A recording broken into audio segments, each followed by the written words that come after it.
Hi everyone, welcome to voice of Sandhya YouTube channel. ఇంతకుముందు ఉన్న ఛానల్లో నిన్న ఒక వీడియో అప్లోడ్ చేశాను. వాయిస్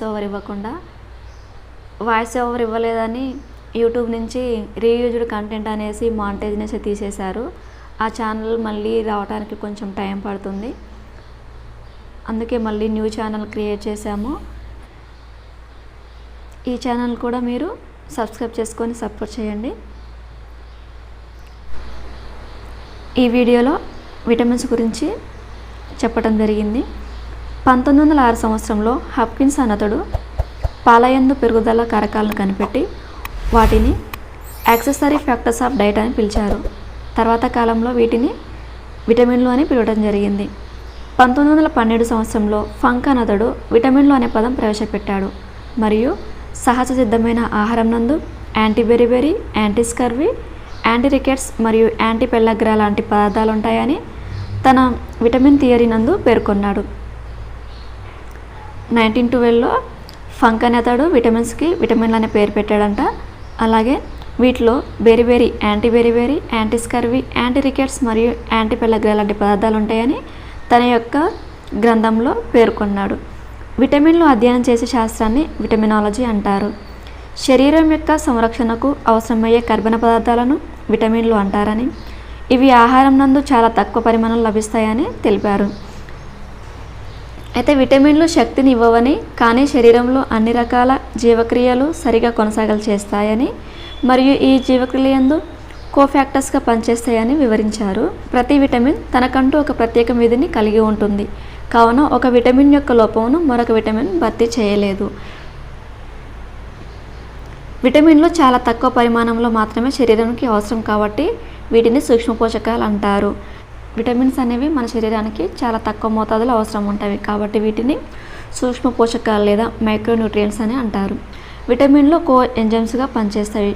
ఈ విటమిన్లు అనేవి కో ఎంజైమ్స్గా కూడా పనిచేస్తాయి. విటమిన్ల యొక్క కరిగే స్వభావం ఆధారంగా విటమిన్లను 2 రకాలుగా విభజించారు. విటమిన్లు అనేవి నీటిలో కరిగే విటమిన్స్, అలాగే కొవ్వులో కరిగే విటమిన్స్. ఈ విధానంగా వీటిని 2 రకాలుగా విభజించారు. ఏడీఈకేలు కొవ్వులో కరిగే విటమిన్లు, అలాగే బీసీ విటమిన్లు నీటిలో కరిగే విటమిన్లు. విటమిన్ ఏని 1909 సంవత్సరంలో మెక్కల్లం మరియు డివిస్లు కనిపెట్టారు. అలాగే విటమిన్ డిని కూడా మెక్కల్లం మరియు డివిస్లు కనిపెట్టారు. విటమిన్ ఏ మరియు డీలని మెక్కల్లం మరియు డివిస్లు కనిపెట్టారు. విటమిన్ ఈని ఈవాన్స్ మరియు బిషప్లు కనిపెట్టారు. విటమిన్ కేని డ్యామ్ కనిపెట్టారు. అలాగే విటమిన్ సిని జేమ్స్ లిండ్ మరియు జార్జీలు కనిపెట్టారు. Vitamin A. విటమిన్ ఏ యొక్క రసాయనిక నామం రెటినాల్ మరియు విటమిన్ ఏని యాంటీ జిరోప్థాల్మలియా, యాంటీ ఇన్ఫెక్టివ్ విటమిన్ మరియు గ్రోత్ విటమిన్ కూడా అంటారు. విటమిన్ ఏని రెటినాల్, దీని యొక్క రసాయన నామం రెటినాలు.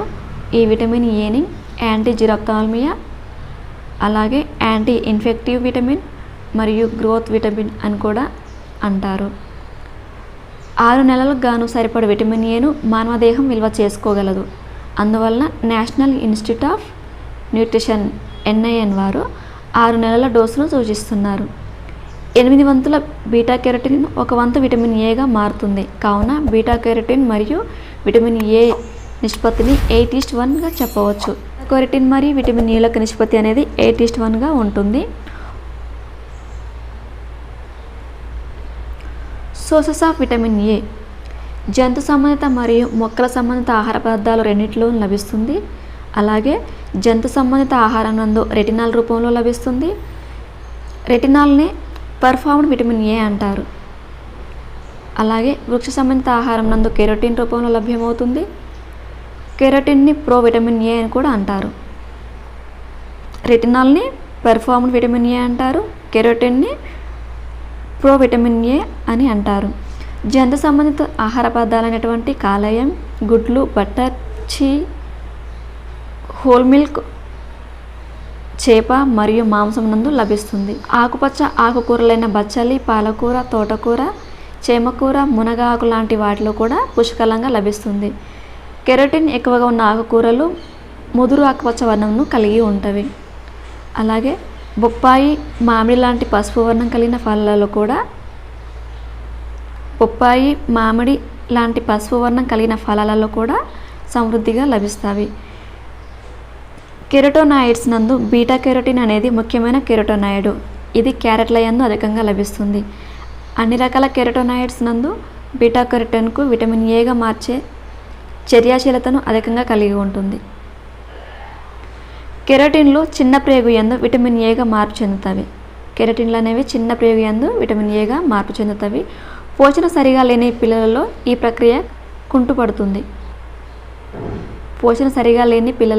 ప్రక్రియ కుంటుపడుతుంది. ఫోర్టిఫైడ్ ఫుడ్ అన్నది విటమిన్ ఏ యొక్క ముఖ్య వనరు. శరీరంకు అవసరాలకు మించి అధికంగా విటమిన్ ఏ కాలేయం నందు 6 నెలల పాటు నిల్వ ఉంటుంది. విటమిన్ ఏ అనేది 6 నెలల పాటు కాలేయం నందు నిల్వ ఉంటుంది. అన్ని రకాల జంతు సంబంధిత ఆహార పదార్థాలలోకెల్లా హలిబర్ట్ చేపల కాలేయం యొక్క నూనెల యందు మరియు కాలివర్ షార్క్ చేపల కాలేయ నూనెల యందు అధికంగా లభిస్తుంది. అన్ని రకాల ఫలాల్లోకెల్లా బాగా పండిన మామిడి నందు అధికంగా లభిస్తుంది. తర్వాత స్థానం బొప్పాయిది. విటమిన్ ఏ అనేది బాగా పండిన మామిడి పండ్లో ఎక్కువగా లభిస్తుంది. ఆ తర్వాత బొప్పాయిలలో ఎక్కువగా లభిస్తుంది. ఆకుకూరల యందు చేమ ఆకుల యందు అత్యధికంగా లభిస్తుంది. తర్వాత స్థానం మునగ ఆకు మరియు పాలకూరకు బచ్చల యందు లభిస్తుంది. విటమిన్ ఏ అనేది ఎక్కువగా చేమ ఆకులలో లభిస్తుంది. తర్వాత స్థానం అంటే మునగ ఆకులో, తర్వాత పాలకూర బచ్చల కూరలలో ఎక్కువగా లభిస్తుంది. అలాగే ఆవు పాల యందు విటమిన్ ఏ అనేది ఎక్కువగా లభిస్తుంది. హాలిబర్ట్ చేపల యొక్క కాలేయ నూనెల యందు విటమిన్ ఏ అనేది అధికంగా లభిస్తుంది. మామిడి పండులో, బొప్పాయిలలో చేమ ఆకు, మునగ ఆకు, పాలకూర, బచ్చలి కూర, అలాగే ఆవు పాలు, హాలిబర్ట్ చేప యొక్క కాలేయంలో విటమిన్ ఏ అనేది ఎక్కువగా లభిస్తుంది. పామాయిల్కు గల పసుపు రంగు మరియు క్యారెట్ ఇతర ఫలాలు నారింజ రంగులో ఉండటం గల కారణం అందులో గల కెరోటిన్. క్యారెట్ ఇతర ఫలాలు నారింజ రంగులో ఉండటం గల కారణం ఏంటంటే కెరోటిన్ ఉంటుంది అందులో. విటమిన్ ఏ యొక్క విధులు. రెటినాల్ తక్కువ వెలుతురు ఉన్నప్పుడు చూడడానికి సహాయపడుతుంది. ఈ రెటినాల్ అనేది తక్కువ వెలుతురు ఉన్నప్పుడు చూడడానికి సహాయపడుతుంది. ఎపిథియాల్ కండరాలను సమన్వయం చేస్తుంది. అలాగే చర్మం ఆరోగ్యవంతంగా ఉండేలా చేస్తుంది. యాంటీ ఇన్ఫెక్టివ్గా పనిచేస్తుంది.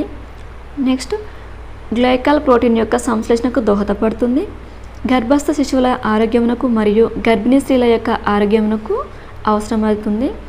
రెటినాల్స్తో పాటు కెరోటోనాయిడ్స్ చాలా ముఖ్యమైనది. కెరోటిన్స్ క్యాన్సర్ నిరోధకాలుగా పనిచేస్తుంది. బీటా కెరోటిన్లో క్యాన్సర్ని నివారించడంలోనూ, గుండె వ్యాధులను నివారించడంలోనూ, జీర్ణాశయ వాపును తగ్గించడంలోనూ, కంటి వాపును సంరక్షించడంలో తోడ్పడుతుంది. ఆరోగ్యవంతమైన ఎముకల అభివృద్ధి, స్కెల్టన్ డెవలప్మెంటు, ఎర్ర రక్త కణాల తయారీ మరియు ఇన్సులిన్ తయారీ నందు కూడా కీలక పాత్ర పోషిస్తుంది. కూరగాయలను తరగక ముందు శుద్ధి చేయడం వల్ల బీటా కెరోటిన్ యొక్క నష్టం తగ్గించవచ్చును.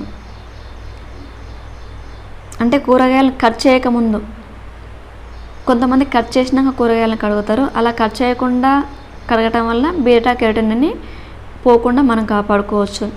మూత లేకుండా వండటం వల్ల 30 నుండి 40% బీటా కెరోటిన్ అనేది నష్టపోయే అవకాశం కలదు. స్టీమింగ్, ప్రెషర్ కుకింగ్ వంటి పద్ధతులలో వంట చేసేటప్పుడు బీటా కెరోటిన్ నష్టం చాలా తక్కువగా ఉంటుంది. విటమిన్ ఏ లోపం వలన కలిగే వ్యాధులు. విటమిన్ ఏ లోపం వలన రేచీకటి, లోఫియా, జిరోథాల్మియా అంటే పొడి కళ్ళు పొడివారటము, కోమియాక్సిరోసిస్, కెరాటోమలేసియా, అలాగే కంజక్టివల్ జిరోసిస్ పెరుగుదల మందగించటం, అలాగే అస్థిపంజర వ్యవస్థ నిర్మాణంలో లోపాలు మరియు పునరుత్పత్తిపై కూడా చూపెడుతుంది. జిరోథాల్మియా అంటే పొడి కన్నులు, అనగా కన్నులలో ఉండవలసినంత తేమ ఉండదు. విటమిన్ ఏ లోపం వల్ల అశుగ్రంథులు సరిగా పనిచేయకపోవడం వల్ల ఈ స్థితి లభిస్తుంది. అంధత్వనకు దారితీస్తుంది. అలాగే నైట్ బ్లైండ్నెస్, రేచీకటి, నిక్టోలోఫియా అంటే వెలుతురు తక్కువగా ఉన్నప్పుడు కనిపించకపోవటము. ఈ స్థితిలో డార్క్ రూమ్ నందు మరియు డే లైట్ లేనప్పుడు చూడలేరు. వైటార్ స్పాట్స్ అనగా కన్నులపైన మందమైన మరియు ఫోమీగా ఉన్న పదార్థం పేరుకుపోవటం, కార్నియా పొడిగా మారటాన్నే కార్నియల్ జిరోసిస్ అందురు. ఈ స్థితి తీవ్రమైనప్పుడు కంటిలో అల్సర్స్ వచ్చే అవకాశం కలదు. అయితే ఇది వచ్చినప్పుడు సరైన చికిత్స తీసుకోకపోతే క్రమంగా కార్నియా సామర్థ్యం తగ్గిపోవడం మరియు కార్నియా కరిగిపోవడం జరుగుతుంది. దీనినే కెరటోమలేసియా అంటారు. కంటి యందు గల డ్రై ప్యాచెస్నే కాంజక్టివల్ జిరోసిస్ అంటారు. కంటి యందు డ్రై ప్యాచెస్ని కాంజక్టివల్ జిరోసిస్ అంటారు. కంటి సమస్యతో పాటుగా విటమిన్ ఏ లోపం వలన చెవుల ద్వారా ప్రయాణించే శబ్ద తరంగాల ప్రయాణమునకు ఆటంకం కలుగుతుంది.